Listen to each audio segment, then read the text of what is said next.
स्वामी समर्थ. श्री गणेशाय नमः. स्वामी चरित्र सारामृत झाले 20 अध्यायापर्यंत. करुणी माझे मुख निमित्त वदले श्री स्वामी राज. आता कळस अध्याय 21. कृपा करुणी वदवावा हा ग्रंथ संपूर्ण करावा भक्तजनांकारणे. संपवावा अवतारा आता ऐसे म्हणा माझी येता. जड देह त्यागुणी तत्वता गेले स्वस्थानी यतिराज.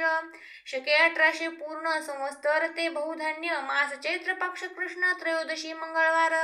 दिवस गेला 3 प्रहर. चतुर्थ प्रहराचा अवसर. चित्त करुणी एकाग्र निमग्न झाले निजरूपी. षटचक्रात ते भेदून ब्रह्मरंध्रा छेदून आत्मज्योत निघाली पूर्ण. हृदयामधुनी ते दवा. जवळ होते सेवे करी त्यांच्या दुःख झाले अंतरी. शोक करीती नाना परी तो वर्णिला न जाय. अक्कलकोटींचे जन समस्त दुःखे करून आक्रंदत. तो वृत्तांत वर्णिता ग्रंथ वाढेल समुद्रसा. असो स्वामींच्या अनंत लीला जना सन्मार्ग दाविला. उद्धरिले जन मुळाला तो महिमा कोण वर्णी. कोकणांत समुद्र तीरी प्रसिद्ध जिल्हा रत्नागिरी. पालशेत ग्रामा माझारी जन्म माझा झालासे. तेथेची बाळपण गेले आता कोपरलीसे. येणे केले उपशिक्षक पद मिळाले विद्यालयी सांप्रत. वाणी मारवाडी श्रेष्ठ नाम ज्यांचे शंकर शेट.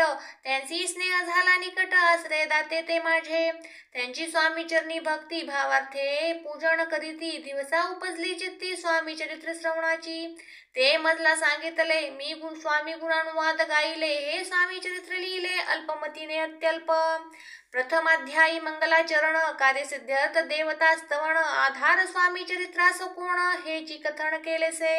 श्री गुरु कर्दळी वनांतुनी आले स्वामी रूपे प्रगटले. भुवरी प्रख्यात झाले हे कथन द्वितीय अध्यायी. तारावया भक्तजनाला अक्कलकोटी प्रवेश केला. तेथींचा महिमा वर्णिला तृतीय अध्यायी निश्चय. स्वामींचा करावया छळ आले 2 संन्यासी खल.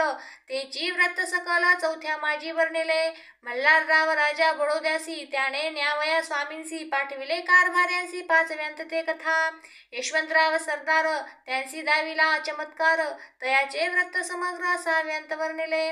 विष्णुबुवा ब्रह्मचारी त्यांची स्वामी चरणांवरी भक्ती जल्ली कोणे प्रकारी. ते 7व्यांत सांगितले. शंकर नामे एक गृहस्थ होता ब्रह्मसंबंधे ग्रस्त. त्यासी केले दुःख मुक्त 8व्यांत ते कथा. खर्चोनिया द्रव्य बहुत त्यांनी बांधिला सुंदर मठ. ते वर्णन समस्त 9व्यांत केलेसे. चिदंबर दीक्षितांचे व्रत वर्णिले दशमाध्यायांत. ते ऐकता पुनीत श्रोते होती सत्याची. 11वा आणि 12वा तैसाची अध्याय 13वा. बाळाप्पाचा इतिहास बरवा त्या माझी निरूपिला. भक्ती मार्ग निरूपण संकलित केले वर्णन. तो 14वा अध्याय पूर्ण सत्तारक भाविका. बसा पातेली सद्भक्त तो कैसा झाला भाग्यवंत. त्याची कथा गोड बहुत 15व्यांत वर्णिली. हरिभाऊ मराठे गृहस्थ कैसे झाले स्वामी भक्त. 16-17 यांत निश्चित व्रत त्यांचे वर्णिले. स्वामी सुताचा कनिष्ठ बंधू त्यासी लागला भजन छंदू. जो दादा बुवा प्रसिद्धू 18व्यांत व्रत त्यांचे. वासुदेव फडक्याची गोष्ट आणि तात्याचे व्रत वर्णिले 19व्यांत. सारांश रूपी सत्यपय. एक ग्रहस्थ निर्धन त्यासी आले भाग्य पूर्ण. तेची केले वर्णन 20व्यांत निर्धारे. स्वामी समाधिस्थ झाले 21व्यांत वर्णिले. ग्रंथ प्रयोजन कविव्रत निवेदले. पूर्ण केले स्वामी चरित्र. शके 1819 वसंत ऋतू चैत्र मास. गुरुवार वद्य त्रयोदशीस पूर्ण केला ग्रंथ हा. बळवंत नामे माझा पिता पार्वती माता पतिव्रता.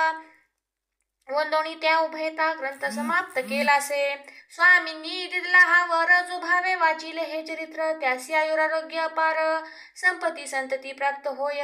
त्याची वाढो विमल कीर्ती मुखी वसो सरस्वती. भवसागर तरुणांती मोक्ष पद मिळवत्या. अंगी सर्वदा विनय वसो व्रथाभिमान तो नसो. सर्व विद्यासार गवसो भक्त श्रेष्ठा लागुनी. ज्या कारणे हा ग्रंथ रचिला जी प्रसिद्धी साणीला. त्यांसी रक्षावे दयाळा कृपा घना समर्था. स्वामी चरित्र सुंदर उद्यान या त्यांतील कुसुमे वेचून. सुंदर माळा करून आला घेऊन विष्णू कवी आपुल्या कंठी तत्काळ घालुनी चरणी ठेविला भाल सदोदित याचा प्रतिपाल करावा बाळा फुले इति श्री स्वामी चरित्र सारामृत नाना प्राकृत कथा संमत सदा परिसोत भाविक भक्त 21वा गोडहा श्री स्वामी चरणार्पणमस्तु शुभम भवतु श्री इति श्री स्वामी चरित्र सारामृत संपूर्णम।